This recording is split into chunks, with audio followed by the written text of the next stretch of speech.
Well, David Knell, tell me about the Bijou. I mean, how do you know Betsy and Keith Altomare? Well, And I've been living out here. Well, yeah, I've been visiting Lincoln City and Depot Bay and the coast for 10 years, and I've been to the Bijou many times because it's a great little theater, and I love that it's a community theater, and that you know, they show stuff that's relevant. It's not just, you know, big popular things. There's always they really make interesting choices. they had One Flew Over the Cuckoo's Nest recently. That was a famous. Oh yeah, oh that's cool. Yeah, no, I missed that, but yeah, right. But that was filmed here in Depot Bay. Depot Bay. All the boating scenes are actually right there, which is cool. You look at it and see how much has changed and how much has not. And yeah, so it's nice that because Pig was filmed in Oregon, primarily in Portland, some up in Hood River for the forest scenes. So it's nice, you know, and it's all except for the 3 name stars, all the actors are Portland area, Oregon talent, which is nice. Tell me about this scene. So when you're sitting there getting asked about the food and everything, Looks like this. That's it right there. Scene right there. Did you drink that glass of wine? Was that real? Yes, but I did, but it was not actually wine. It was probably some form of cranberry juice or something. Yeah, I think we did a couple of takes of that, but really just guzzling a very large glass of whatever it was. Yeah, because I wouldn't have been able to say words after a while. That was my job, to say stuff. Yeah, so the scene, just put it in some context, the film ostensibly is about Nick Cage's character, who's a truffle hunter. He has a pet pig that he loves, and someone steals his pig. That's not too much of a spoiler. I think everybody was that. And he goes back into the Portland restaurant scene and back into his own history. He used to be a top chef, and now he's just been living very happily in the woods. But it deals with loss and love, and love of people, love of animals, and his quest to find the pig eventually leads him to what is currently the most popular restaurant in Portland. And I play Chef Finway, who am the chef. That's good English. Currently the top chef in Portland, and who used to work for Nick's character. And then things get very interesting once they realize who each other are. And that's how the scene plays out. He does it is I think a beautiful scene in a beautiful poetic haiku of a movie, and it's really nice to have had not just a part but kind of the part in it that really people have said it's kind of the heart of the movie. And that's what the director said, that he loves that scene and what it does, and it's very gratifying to. That's awesome, man. Yeah, congratulations. Thanks. So you're going to be there Friday, August 6th, 7 p.m. Yes. What are you going to do there? I'm going to introduce the film, and we'll talk about it afterwards. If people have questions and stuff, I can. I'm also trying to get a couple of other cast members to see if we can come down and maybe do kind of just a chat about things, if I can pull that off, if people are available and willing to come out to the coast. But yeah, I mean, people have had questions about it, about working with Nick and the story and things, and maybe questions about stuff in the film that they may not understand straight up. And I'll answer things as best I can in 3D. I'll be right there, right there. I believe that actually on the 3rd of August, it's actually going to be streaming. So, but this does not excuse you, if you are listening to this, see it in a theater, because you should. It's just a good experience. And it'll be good to get out again. I know it's rough and scary out there, but it'll be good to go to the movies. It'll be okay. There'll be popcorn. You'll be fine. So, I mean, I don't know what to ask you, because, here I got this famous actor in front of me, man, but I kind of want to know things like, how do you prepare to be Chef Finway? They told you, hey, you're going to be the chef guy, and you were like, okay, I got to go to a restaurant and check it out, or something. I mean, how do you do what you I'll do? tell you honestly, my research for this was literally Googling what is it like to work with Nicolas Cage. That was my research for this movie. Because I Nice. didn't actually have to do any actual cooking, but I did actually have to act with, you know, this legend, this, you know, he has always been fascinating to me. I can't say I completely understood him until this movie.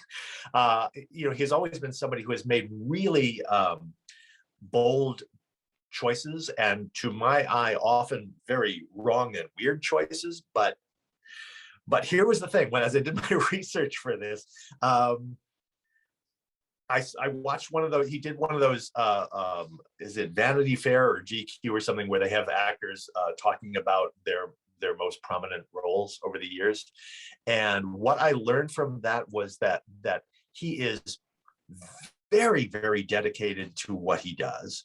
He takes it very seriously, and every choice that he makes is absolutely earnest. You know, he's never frivolous about a choice that he makes, which I really respected. And the great thing about that for me personally is that the script that Michael Sarnowski, who directed, and Vanessa Block, the script they wrote, was very specific. It had the description of what was going on emotionally for Chef Finway was very clear, and I think not easy to do. It really, he takes an emotional journey in this scene that I understood for first of all, but also I had some ideas about how to do it and what to do with it that I thought would be interesting, that if I was working with any other actor, it might not have worked. Like I imagine a scenario in which I was sitting with say Robert De Niro, and we run the scene, and I'm doing the stuff that I do in the movie, and he turns to the director and goes, "Is that what he's going to do?" And like, Good. you know, like I'm, you know, competing or doing things that were, and I also had no real idea what Nick was going to do, how he was going to approach his role. You know, his performances have a very wide range of technique and emotional energy, and I didn't know if he was, when Julie, my lovely bride, was reading with me for the audition, she was playing kind of gonzo Nicolas Cage, so she was, you know, going, "Derek, where's my pig?" You know, and so so maybe that was how he was going to approach it. But as it turned out, he was very low key in this scene. He's just very direct. He was just looking at me and never stopped looking at me, which was interesting and a little disconcerting, but perfect for the character. You know, my character is coming in, he owns this restaurant, and it's like, and then he recognizes Nick's character as somebody that he worked for, and then kind of realizes that, oh, that's right, and I also got fired, so this wasn't a good time, and he's now sort of regressing, and it becomes 19 shades of awkward. And Nick's character was just looking at me the whole time, or Nick was, and you know, and it was a really nice dance of energy, and we try different things and see what worked, and it was just a lot of fun to play with, you know. And that's Wow. that's a really rare experience. So I'm very, yeah. That's all. Thanks for that, man. I mean, that's an insider's look at, Yeah. you know, you acting right there with Nick Cage. That's got to be intimidating. I'd fall to pieces. I'd just give up. But you Right. hung in there and you pulled it off. It was a great scene, man. Watched it. We'll have to play that clip. I think you said we could. Yeah. So you've been in Charles in Charge, Murder, She Wrote, Total Recall, Murphy Brown, of course, Alf, Grimm, 6 Feet Under. There's all these shows. I've seen all of them. I mean, Yeah. How do you get into all these? So you're just like there, you're in the right place, You or know, yeah, I lived in Los Angeles for a long time. You know, it's basically being at the right place at the right time. You know, getting a call from my agent saying you got an audition for something, going on auditioning and trying stuff and seeing what works. And sometimes they like it, and sometimes they hire me, and that kind of thing. So one of my very first things, I played Mark Twain in a production of Life on the Mississippi that was the lead. I played young Mark Twain in like this 2-hour movie on great performances, which I got because the guy who they cast broke his arm 2 weeks before they were shooting, and because they needed to recast, and they hired me as a complete unknown to do the lead in this movie, which was a great learning experience. And you know, it wasn't something that I set out to do. It was just like, that was a really nice opportunity. And that's happened a lot in my life. These parts that come up because, like, I did Splash, played one of the Moron twins in Splash, if you remember that. I had worked with Ron Howard as an actor. We were both acting at the time. It was before Splash was one of his first films. And you know, and he just, when it came around to doing Splash and there was this goofy part, he kind of thought, oh, that's a David Knell part. So I went, okay, and I did it, and it was great fun, and people remember it and enjoy it. You know, so things just kind of come up every once in a while. Just people, you know, which is, you know, I tell people that as a character actor, that's the ideal. Is you want, when somebody picks up a script, to go, that's the David Knell part. Clearly, if you're David Knell, that's really what you want. But you know, but I'm sure the people are like, you know, can we get somebody? We need a David Knell type person for this part. Yeah, right. And you know, but I've been kind of out of the forefront of that for such a long time that it's like, that's not happening on everybody's. Well, you know, interestingly, there was a time a long time ago, when I was working a lot in the 80s, where there was a breakdown for a part that was casting that actually said we're looking for a David Knell type, which was great. But I don't know why they didn't want me for the part. I don't know. It's a strange thing. So, but you know, and you know, so ideally, maybe people will see this and remember and go, oh yeah, that guy. Only older, because I'm older than I used to. Well, this part, Chef Finway, has to launch you up 7 degrees or something, right? Because it's so good. People will see. Say, we need that. I would not be unhappy with that at all. But I also know from my own experience, it never.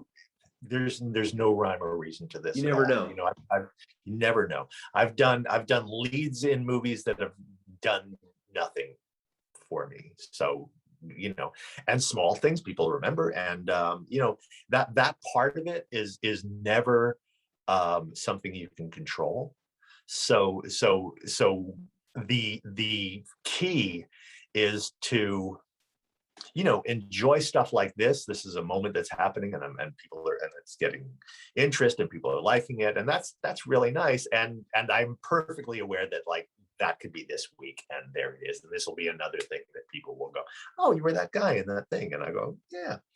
And if it works out that you know, somebody who, you know, like a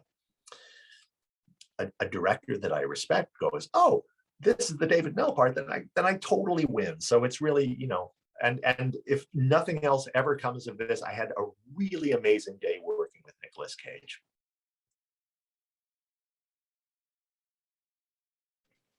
Yeah, it's interesting to see what sticks. It's never what I think it ought to be.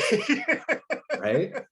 You know, it's just yeah. So, you know, it's stuff like, yeah, like Alf, which was, you know, a couple of weeks work. It was fun. And although here's the weird thing about working with Alf.